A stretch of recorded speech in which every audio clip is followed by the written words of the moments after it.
bom dia, meus queridos amigos do campo e da cidade que nos acompanham aqui pela TV Cidade Verde. Desde já quero agradecer o carinho da sua audiência. E olha só, acompanhe conosco os destaques do programa de hoje. Episódio especial da série Do Pasto ao Prato, com foco no trabalho contra a febre aftosa. E aprenda a cultivar orquídeas. E o programa Terra e Negócios está no ar.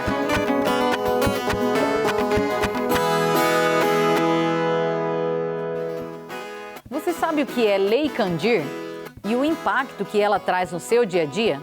Pois é, essas e outras respostas você verá agora. A Lei Candir vigora desde 1996 e no último mês recebeu uma proposta de emenda à Constituição que a revoga e abre a possibilidade para a cobrança de ICMS sobre as exportações de produtos não industrializados e semi-elaborados. Mas, infelizmente, se isso vier acontecer no caso específico de Mato Grosso, ele vai inviabilizar a atividade agrícola, em especial a soja e milho. Porque somente nesse tributo aí da Lei Candir, aí se for tributar em 12%, isso vai alterar para a gente o custo em torno de 7 sacas de soja no hectare. E hoje, na realidade, não sobra esses 7 sacas de renda para o produtor. Tivemos momentos muito difíceis aí durante esse ano, acredito que foi um dos anos mais difíceis, na questão do custo de produção. Subiu muito em relação ao ano passado e o produto teve uma queda bastante expressiva, a venda dessa safra já que foi colhida. Então, a Lei Candir, com certeza, virá trazer muitos problemas para o estado de Mato Grosso e especialmente ao produtor rural. A desoneração é benéfica, principalmente nas vendas externas do setor agropecuário. E, por essa razão, a taxação do ICMS tem sido discutida e analisada por sindicatos rurais e produtores. Nos preocupa muito isso. A gente sabe que, em especial a nossa região, a renda é basicamente agrícola, né? Ainda não conseguimos total industrialização dos nossos produtos. Isso nos acarretaria muitas perdas, muitas perdas. O que o governo federal tem que fazer, e isso a gente está vendo que está fazendo, é aumentar e fazer o repasse do FEX que os estados têm de direito. Isso acalmando os ânimos aí de todos no setor público. Nós sabemos que se revogar a Lei Candir, a gente tem a certeza de que tudo vai padecer. O crescimento do agronegócio será muito, muito pequeno, tendo em vista que com a diminuição dos preços das commodities, o produtor vai ter menos renda, vai comprar menos máquina, as fábricas irão produzir menos e isso vai gerar desemprego, vai gerar toda uma cadeia que ela onera, toda uma cadeia que vai ser prejudicada. E essas fábricas elas estão geralmente nos grandes centros, causando aí um problema até social. Então, somos literalmente contra a revogação da Lei Candir. Desde a sua criação, faz mais de 20 anos, foi o que alavancou para o estado do Mato Grosso e outros estados distantes da Federação dos Centros Consumidor o crescimento e o desenvolvimento da atividade agropecuária. Isso foi o grande sucesso que Mato Grosso fez justamente por conta dessa Lei Candir, onde veio desonerar as exportações. Foi o sucesso de Mato Grosso, com certeza, a criação dela. Olá, tudo bem? Eu me chamo Maiara, a minha floricultura é a Bela Flor e eu quero compartilhar com vocês como cuidar de flores. As orquídeas, elas são produzidas em estufa, né? Quando a gente chega dentro de uma floricultura e encontra essas orquídeas belíssimas, a gente não sabe qual é o trabalho, o tempo de produção delas. Então, até que elas cheguem para ser comercializada, ela demora de 6 meses a 1 ano para ela crescer, se desenvolver, todas com adubação correta, enfim. Essa aqui, ela vem de um fornecedor, vem de Olambra, e ela já chega lindamente assim, né, dentro da nossa loja para a gente poder comercializar.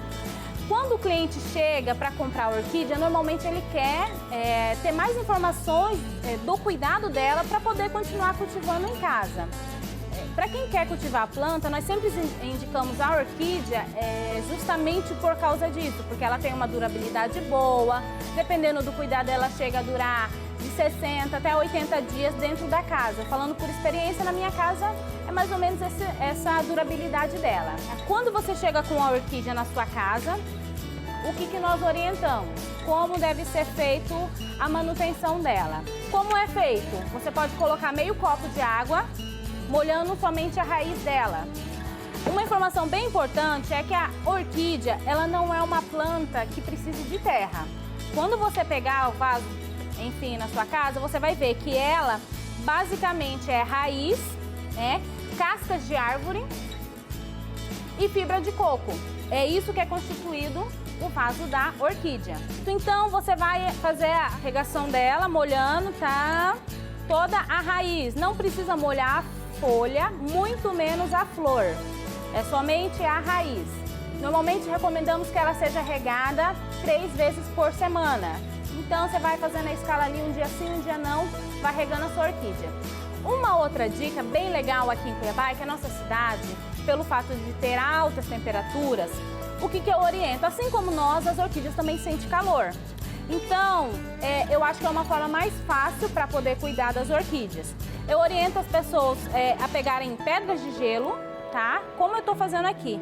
E você pode colocar um dia sim, um dia não, dependendo do tamanho do seu vaso, em torno de, e também do tamanho da pedra de gelo, em torno de 3 a 5 pedrinhas de gelo no vaso da orquídea.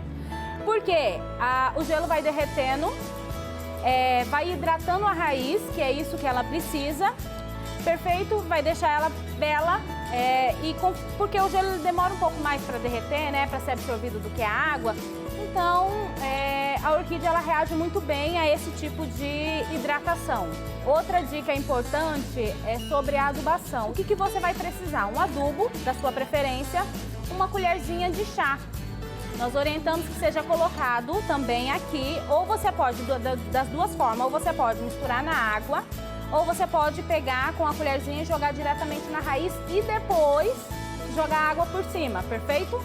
Então, assim, dessa forma é feito a adubação. Essa adubação ela é necessária apenas uma vez a cada 30 dias. Então, a orquídea é uma flor que dá pouquíssimo trabalho.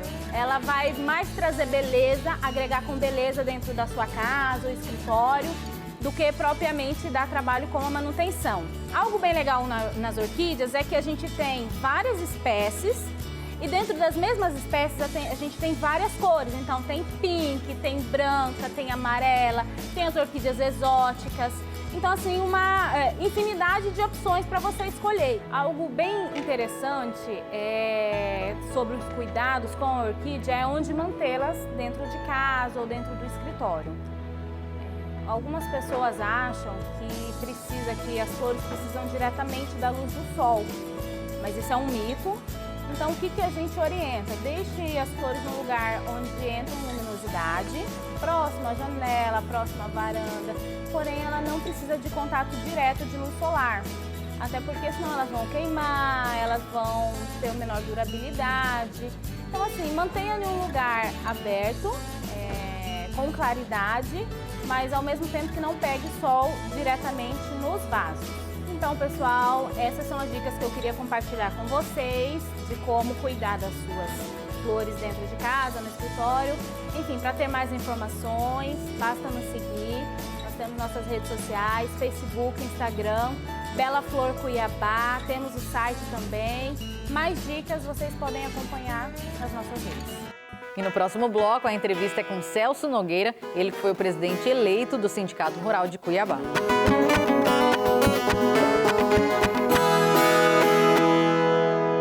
Estamos de volta e a entrevista do Café com Prosa de hoje é com o presidente eleito do Sindicato Rural de Cuiabá, Celso Nogueira.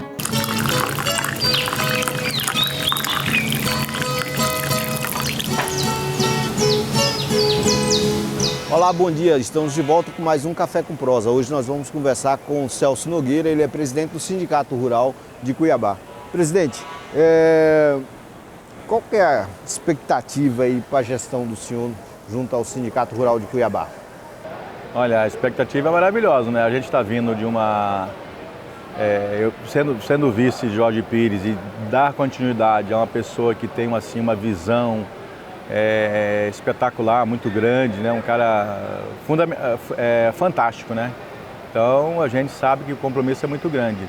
Mas ele também está na chapa, nós temos uma diretoria muito completa, muito interessante, pessoas muito competentes e preparadas para que nós possamos realmente fazer uma gestão muito voltada para o produtor rural, né? E esse é o nosso objetivo.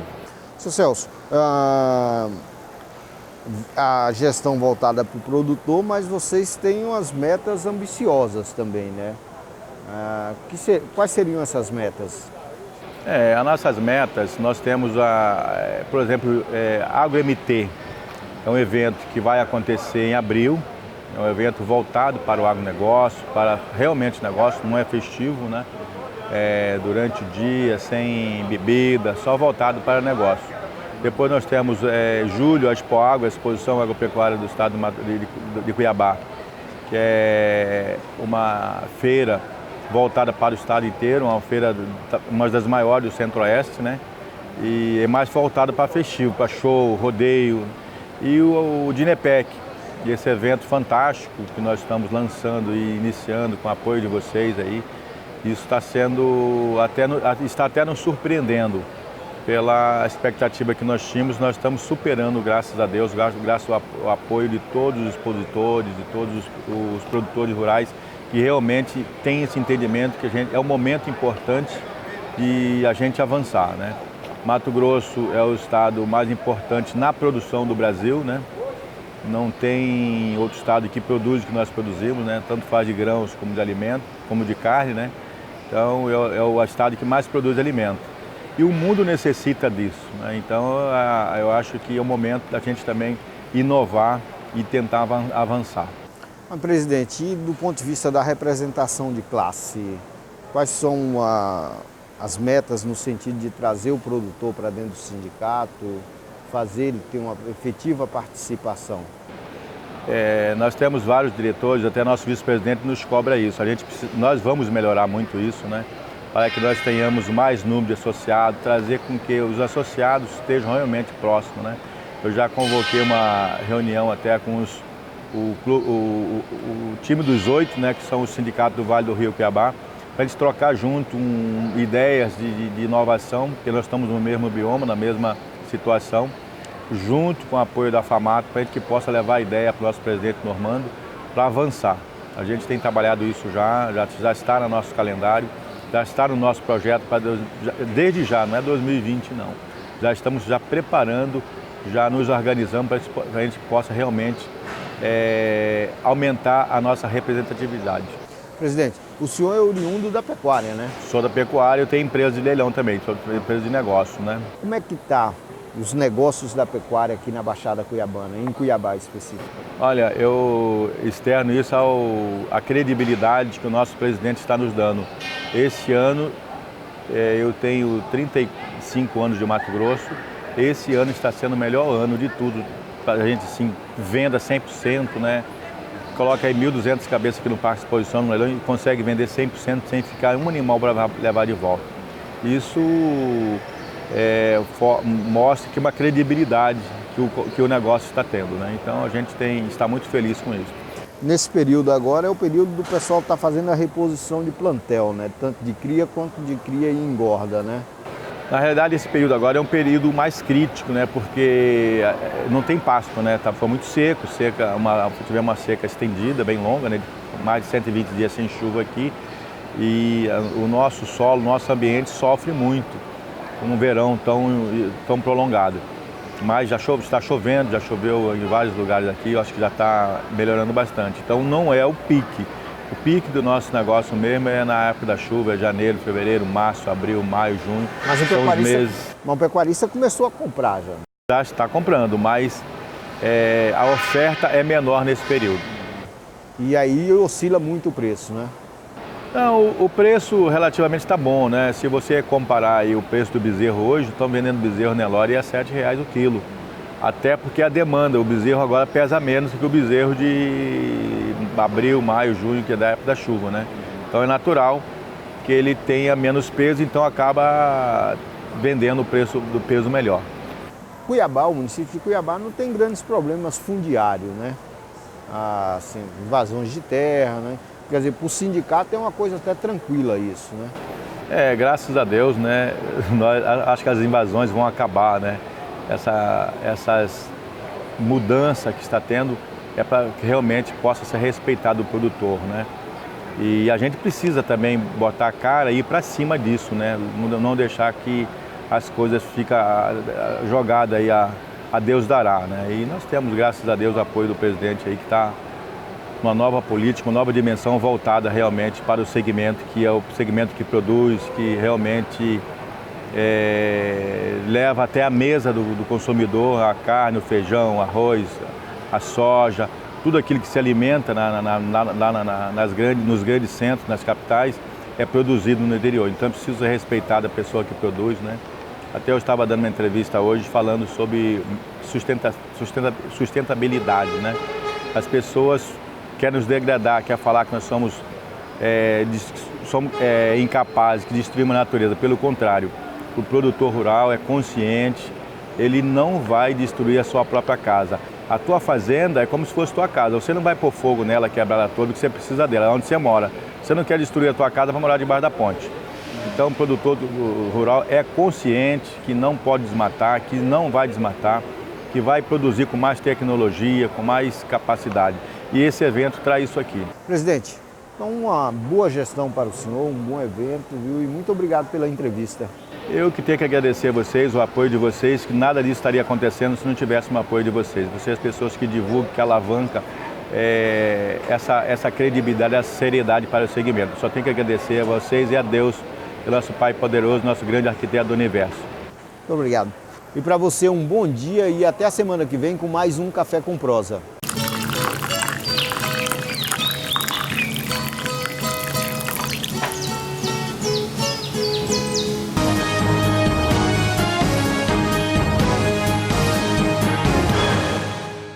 Bom dia. A carne bovina que você consome no seu dia a dia, ela começa na fazenda de criadores, onde é produzido o bezerro que nós chamamos de cria. Esse bezerro ele pode ser vendido para um outro produtor, para um outro pecuarista que faz a recria. E ainda pode ir para uma terceira fazenda para fazer a engorda sobre a forma de pasto, engordá-lo comendo capim, o que é muito importante isso, ou ele pode ser terminado em confinamento, ou nas duas coisas, em pastos e confinamento, nós chamamos de semi-confinamento. Isso é muito importante que o consumidor entenda para ele ver os diversos estágios que passa o animal para ter a qualidade que nós consumimos. Por conta disso, o Mato Grosso está fazendo um experimento extraordinário. É um programa que a Associação de Criadores do Estado implementa com recursos financeiros internacionais do IDH, que é o instituto que trabalha buscando a origem, apoiar a origem da produção, no sentido de que ela seja uma carne sustentável e que tenha uma origem adequada sobre a ótica da sustentabilidade econômica, social e ambiental. Portanto, a gente vê que Mato Grosso, além de ser o maior produtor de cabeça de animais, nesse momento, as lideranças do segmento estão muito preocupadas em fazer com que não sejamos campeões o estado que mais produz cabeça de animal, mas o estado que produz mais arroba de carne por hectare. E assim, esse programa, Produção Sustentável de Bezerro, que está sendo implementado nos municípios de Paranatinga, Gaúcha do Norte e Ribeirão Cascaleira, tenta alcançar 300 fazendas, ele vem exatamente nesse eixo, no sentido de que o pecuarista de gado de corte possa produzir um bezerro de melhor qualidade que vai impactar a qualidade e a sustentabilidade lá na gôndola do supermercado. Portanto, o programa compreende o fornecimento sem custo financeiro para o pecuarista de assistência técnica produtiva, ambiental, creditícia, fundiária, enfim, levar conhecimento para o pecuarista e fazer com que ele possa aumentar o peso desse bezerro e, ao final, ser mais remunerado, ter mais renda e ser incluído, então, inclusive, numa melhor condição social de vida. É um programa que está em andamento, das 300 fazendas, já está aí estamos próximos de 190 fazendas recebendo assistência técnica. Há espaço, portanto, para os pecuaristas de Paranatinga, Gaúcha do Norte e Ribeirão Cascalheiras participaram disso. Mas o mais importante, é algo inovador, é algo que tem sim o apoio internacional do IDH e da Fundação Carrefour, que vem contribuir para que nós possamos atender o anseio e o desejo dos consumidores, tanto interno como do mercado internacional, que gostam e precisam saber que é uma carne sustentável, uma carne de boa qualidade e que respeita a legislação ambiental brasileira.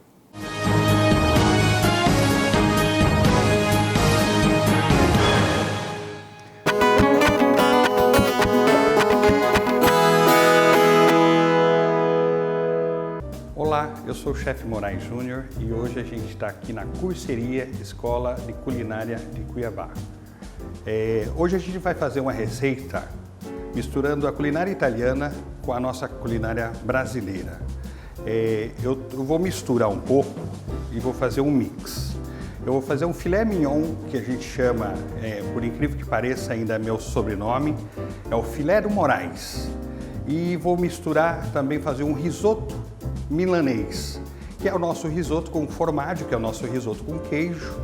E a gente acrescenta o açafrão. Eu puxo a essência do vinho para a cebola e desidrato a acidez da minha cebola no vinho. Logo em seguida a gente vai preparar já para colocar o nosso arroz, um arroz de risoto. Você já não sente mais o odor do álcool, a gente vai soltando o nosso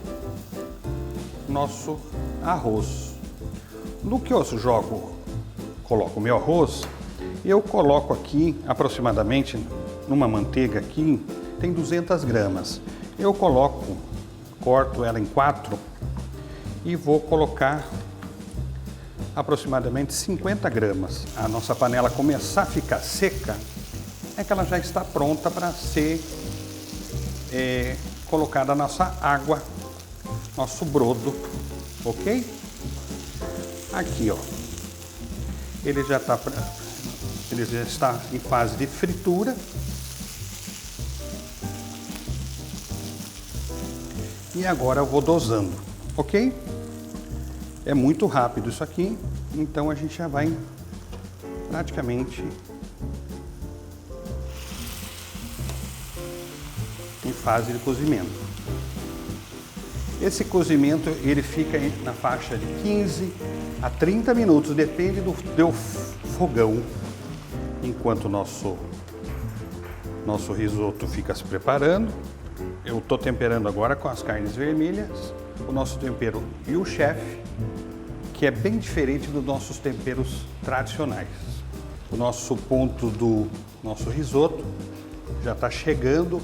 O inconveniente do risoto é que a gente tem que ficar toda hora mexendo e toda hora cuidando para que ele não queime, entende? E aí o toque final, eu uso o charme do risoto, é o nosso formaggio parmesão, que é o nosso queijo, formaggio é queijo. E o toque do chefe, eu acrescento aproximadamente umas 100 gramas, assim, sem medo de ser feliz, a gente fala aqui no Brasil, para que ele fique cremoso. Eu finalizo o nosso risoto e vou colocando devagarzinho, vou misturando pouco a pouco, que ele vai fazer essa união do queijo com o nosso risoto. Ele vai secando, você pode desligar ele aproximadamente uns 5 a 10 minutinhos antes, que é o nosso ponto da panela, ela está a mais de 70 graus. E ela fica ainda em fase de cozimento, o nosso risoto. Então eu deixo ele al dente e novamente eu acrescento mais 50 graminhas da minha manteiga. Eu vou picar pedacinhos em cada canto da nossa frigideira ou da nossa panela. E você vai vendo que ele vai ficando um creme. A gente acaba usando a nossa manteiga para ela dar um brilho e um sabor que ela vai lembrar como a manteiga aqui é com bastante leite, então ela vai brilhantar o nosso risoto e vai acabar secando um pouquinho aqui.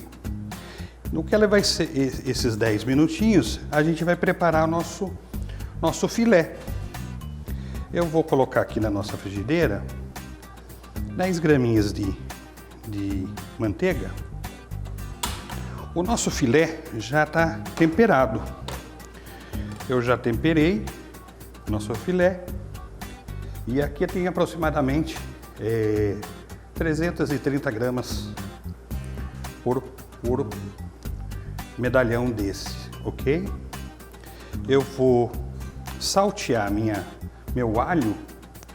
Quando ele começar a dourar, eu vou jogar uma meia taça de vinho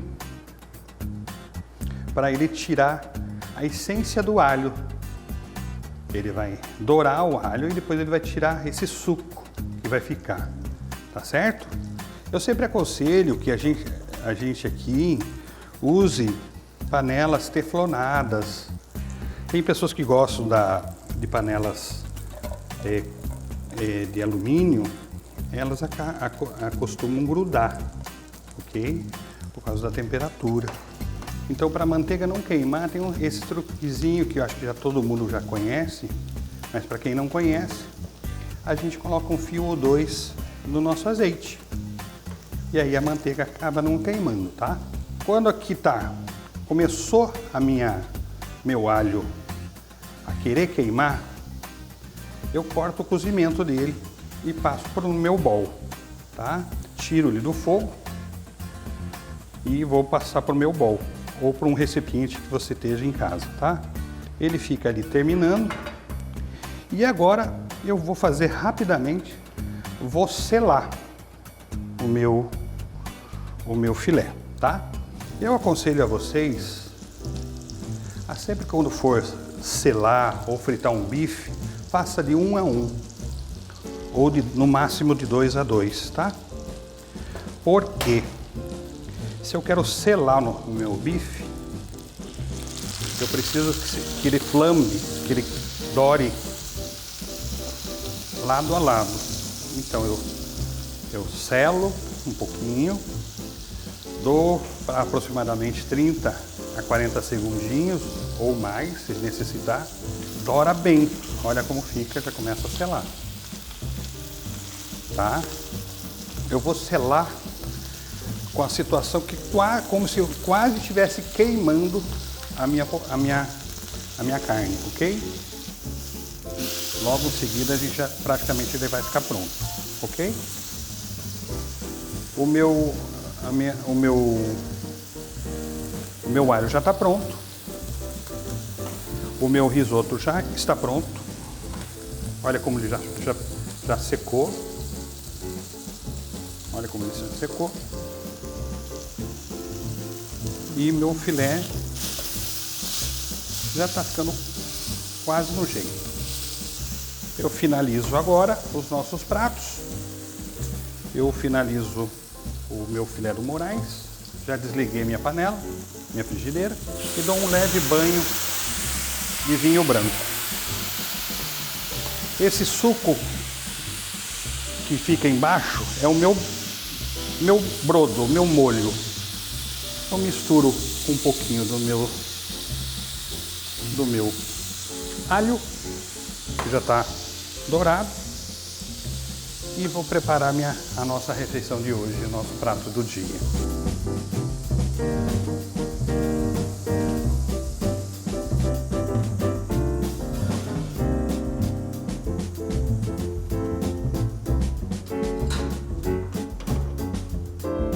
Leve e caprichado, formaggio parmesão.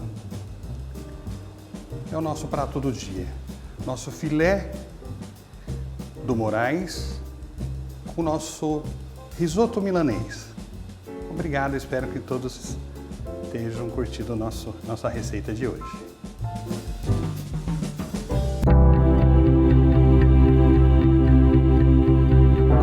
A febre aftosa deixou grandes marcas de destruição desde suas primeiras aparições. Para ter uma ideia de como a enfermidade estava distribuída no continente, de receber mais de 1000 amostras para estudos de referência, não simplesmente diagnóstico de rotina. Estudo para referência e classificação do agente no terreno.